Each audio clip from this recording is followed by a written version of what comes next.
یہ ہے Jordan, Syria, Iraq, سعودی عربیہ، اسرائیل اور پیلسٹائن کے ساتھ بارڈر شیئر کرنے والا مڈل ایسٹ کا وہ اکیلا کنٹری جو اتنے خطرناک خطے میں ہونے کے باوجود بالکل پیسفل اور سٹیبل ہے۔ اگر آپ اس میپ کو غور سے دیکھیں تو آپ کو جارڈن کے سارے پڑوسی ملکوں میں انسٹیبلٹی یا وارز نظر آئیں گی۔ سیریا، عراق، اسرائیل اور پیلسٹائن جیسے کنٹریز کے ساتھ جڑا ہونے کے باوجود جارڈن اس آگ سے بچا ہوا ہے جو ان کنٹریز میں لگی ہوئی ہے۔ لیکن آخر ایسا کیوں ہے؟ حالانکہ ہزاروں سال سے جارڈن ایک کمزور کنٹری رہا ہے جس پر بہت سی امپائرز نے چڑھائی کی ہے، کیونکہ یہ جیروسلم اور ہیبرون جیسے ہولی سٹیز کے راستے میں ہے، اور ان شہروں تک پہنچنے کے لیے بیبلونینز، مسلمز، کروسیڈرز اور آٹومن امپائر نے اسی روٹ کا استعمال کیا ہے۔ تو پھر آج جارڈن اتنا پیسفل اور سٹیبل کیوں ہے؟ اس سوال کا جواب جارڈن کی جیوگرافی، اس کی ہسٹری اور اس کی کچھ پالیسیز میں چھپا ہوا ہے۔ سب سے پہلے ہم جارڈن کی جیوگرافی کو سمجھتے ہیں۔ جارڈن کے 75% ایریا پر ریگستان ہے اور یہ مڈل ایسٹ کے خشک ترین کنٹریز میں سے ایک ہے، جہاں پر پورے سال میں 245 mm سے بھی کم بارش ہوتی ہے۔ جارڈن کی صرف 12% زمین ایگریکلچر کے قابل ہے اور اسی لیے اس کا 70% فوڈ باہر سے امپورٹ ہوتا ہے۔ جارڈن کی 90% آبادی بھی اس 12% زمین میں رہتی ہے اور باقی سارا ایریا تقریباً خالی ہی ہے۔ جارڈن نیچرل ریسورسز کے معاملے میں بھی اتنا خوش قسمت نہیں ہے۔ جہاں پورا مڈل ایسٹ آئل اور گیس ریزرو سے مالا مال ہے، وہیں جارڈن میں صرف ایک گیس فیلڈ ہے جس سے جارڈن کا صرف ایک ہی پاور پلانٹ چلتا ہے۔ جارڈن کی باقی ساری انرجی سپلائی باہر سے امپورٹ ہوتی ہے۔ تو جیوگرافیکلی اور ریسورس وائز جارڈن شاید مڈل ایسٹ کا سب سے بدقسمت کنٹری ہے، مگر یہ ڈس ایڈوانٹیج ہی جارڈن کو سم وٹ سیف بھی بناتا ہے، کیونکہ جس جگہ کوئی ریسورس ہی نہیں تو وہاں گلوبل سپر پاورز ڈائریکٹلی یا انڈائریکٹلی کیوں انوالو ہوں، جیسے سیریا یا عراق میں ہو رہا ہے۔ اسی طرح اگر ہم جارڈن کی ہسٹری دیکھیں تو وہ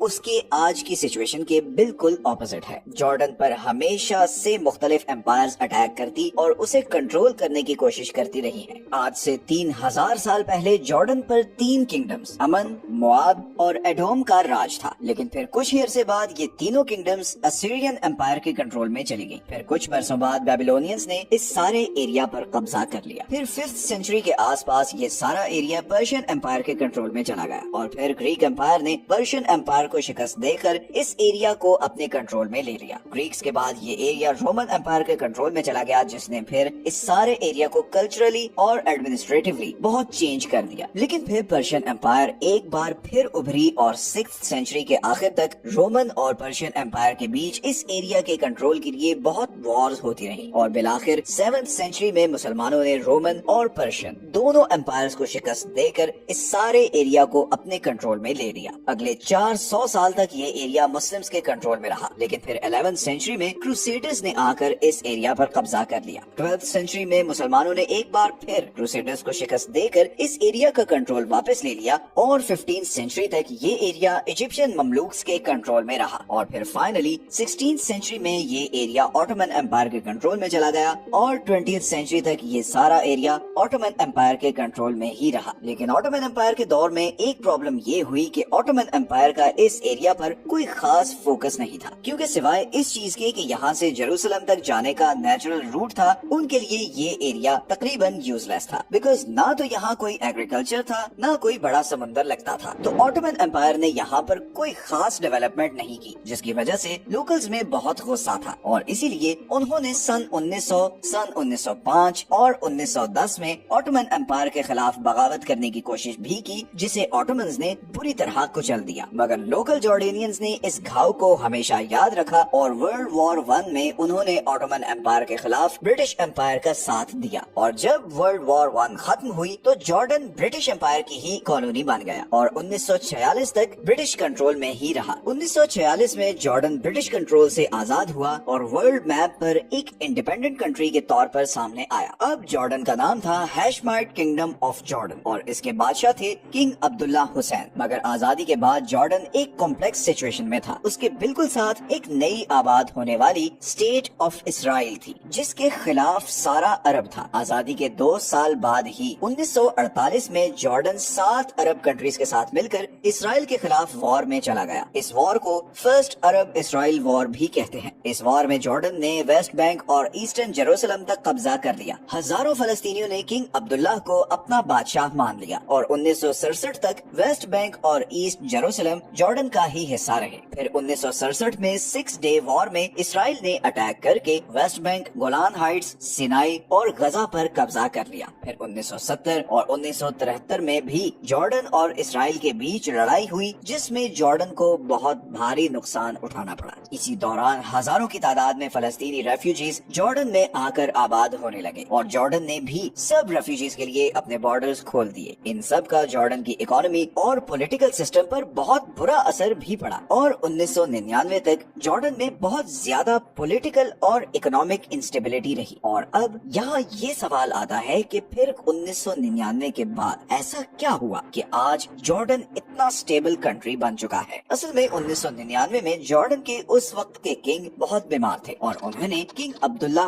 II को अपना जानिशीन बनाया। किंग अब्दुल्ला II ने आते ही बहुत ड्रास्टिक स्टेप्स उठाने शुरू किए। सबसे पहले तो किंग अब्दुल्ला ने अपने लोगों की सिक्योरिटी और वेलफेयर को सबसे प्रायोरिटी पर रख दिया और यही वजह है कि बारिश न होने के बावजूद आज जॉर्डन के 99% लोगों को पीने का साफ पानी मिलता है। जॉर्डन का ह्यूमन डेवलपमेंट इंडेक्स 0.74 है, जो उसके कई पड़ोसियों से ज्यादा है। इसी तरह क्योंकि जॉर्डन की एक रिच हिस्ट्री है, तो वहाँ बहुत सी हिस्टोरिकल जगह हैं, जिनके जरिए किंग अब्दुल्ला ने टूरिज्म को प्रमोट करना शुरू किया। जॉर्डन का शहर Petra 7 wonders of the world में शामिल है। यहाँ पर जिस तरह पहाड़ों को तराश कर घर बनाए गए हैं, वो लिटरली एक मिरेकल है। आज लाखों की तादाद में लोग यूरोप, अमेरिका और दूसरे एशियन कंट्री से सिर्फ टूरिज्म के लिए जॉर्डन आते हैं, लेकिन ऐसी हिस्टोरिकल जगह तो सीरिया और इराक में भी बहुत है, तो टूरिस्ट वहाँ क्यों नहीं जाते? इसका ऑब्वियस आंसर है इराक और सीरिया की law and order situation. Tourism के लिए सबसे इम्पोर्टेंट चीज होती है सेफ्टी एंड सिक्योरिटी। हर तरफ वॉर में घिरे हुए इस खित्ते में यही चीज इंश्योर करने के लिए किंग अब्दुल्ला ने आते ही इसराइल के साथ पीस ट्रीटी साइन की। इसराइल के साथ फ्रेंडली रिलेशन रखने से जॉर्डन ऑटोमेटिकली यूके और यूएसए का भी एलाय बन गया और उसे उनसे फाइनेंशियल एड भी मिलने लगी, जिसको किंग अब्दुल्ला अपने लोगों के वेलफेयर पर खर्च करने लगा। लेकिन इसराइल के साथ पीस डील करना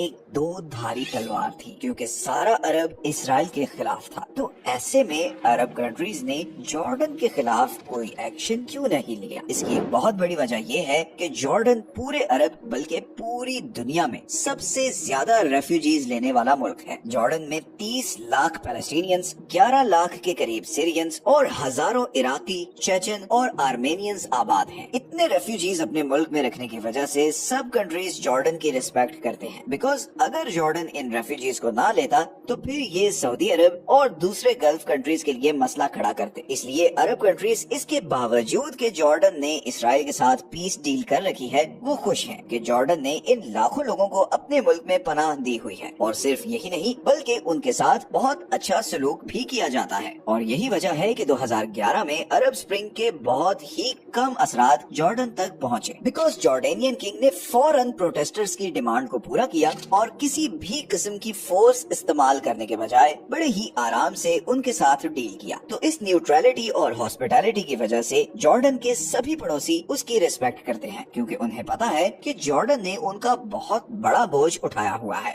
लेकिन जॉर्डन की ये स्टेबिलिटी और न्यूट्रलिटी शायद बहुत जल्द खत्म होने वाली है। पिछले 1 साल से जॉर्डन बहुत प्रो इसराइल नैरेटिव लेकर चल रहा है। इसराइल गजा वॉर के 1 साल गुजरने के बावजूद अभी तक जॉर्डन ने एक दफा भी गजा में रहने वाले पैलेस्टीनियंस को अपने कंट्री में आने की ऑफर नहीं की। और जॉर्डन के पास ट्रैक रिकॉर्ड को देखते हुए ये बात बहुत अजीब लगती है। इसी तरह अभी रिसेंटली जब ईरान ने इसराइल पर मिसाइल अटैक्स किए तो जॉर्डन ने बहुत से मिसाइल्स को अपनी एयर स्पेस से इंटरसेप्ट किया। इन खबरों का पैलेस्टीनियंस और ईरान में बहुत नेगेटिव इम्पैक्ट आया है। वो जो जॉर्डन का एक न्यूट्रल कंट्री का इमेज था, वो बहुत बुरी तरह डैमेज हुआ है। जॉर्डन में रहने वाले पैलेस्टीनियंस और उधर ईरान दोनों को जॉर्डन पर बहुत गुस्सा है और हालात कोई भी खतरनाक ट्रेजेक्ट्री ले सकते हैं, क्योंकि बहुत सी न्यूज आ रही हैं कि जॉर्डन में रहने वाले पैलेस्टीनियंस जॉर्डेनियन गवर्नमेंट के खिलाफ जबरदस्त प्रोटेस्ट और रिवोल्ट भी कर सकते हैं, और इससे जॉर्डेनियन गवर्नमेंट परेशान भी है। जॉर्डन असल में ईरान के सीरिया में बढ़ते हुए इन्फ्लुएंस से बहुत परेशान है। किंग अब्दुल्ला ईरान को सीरियन सिविल वॉर का एक बहुत बड़ा कल्प्रिट समझते हैं। इस सिविल वॉर की वजह से जॉर्डन को लाखों सीरियंस अपने मुल्क में आबाद करने पड़े, और सिर्फ यही नहीं बल्कि जॉर्डन का सारा नॉर्दर्न बॉर्डर भी वनरेबल हो गया है, क्योंकि बहुत से मिलिटेंट ग्रुप्स इसी बॉर्डर के जरिए हथियार स्मगल करने की कोशिश करते रहते हैं। तो किंग अब्दुल्ला किसी भी तरह ईरान या ईरानी प्रॉक्सीज को जॉर्डन के आसपास बर्दाश्त नहीं कर सकते, और इसीलिए उन्हें अगर इसराइल की भी सपोर्ट करनी पड़े तो वो पीछे नहीं हटेंगे। देखना ये है कि इस तेजी से इवॉल्व होती जियोपॉलिटिकल सिचुएशन का जॉर्डन पर क्या इम्पैक्ट पड़ने वाला है, क्योंकि लग ऐसे रहा है कि मिडिल ईस्ट का सबसे स्टेबल कंट्री अब फाइनली किसी कॉन्फ्लिक्ट की तरफ बढ़ रहा है। मिलते हैं नेक्स्ट वीडियो में एक और इंटरेस्टिंग टॉपिक के साथ। अपना ख्याल रखें। अल्लाह हाफिज।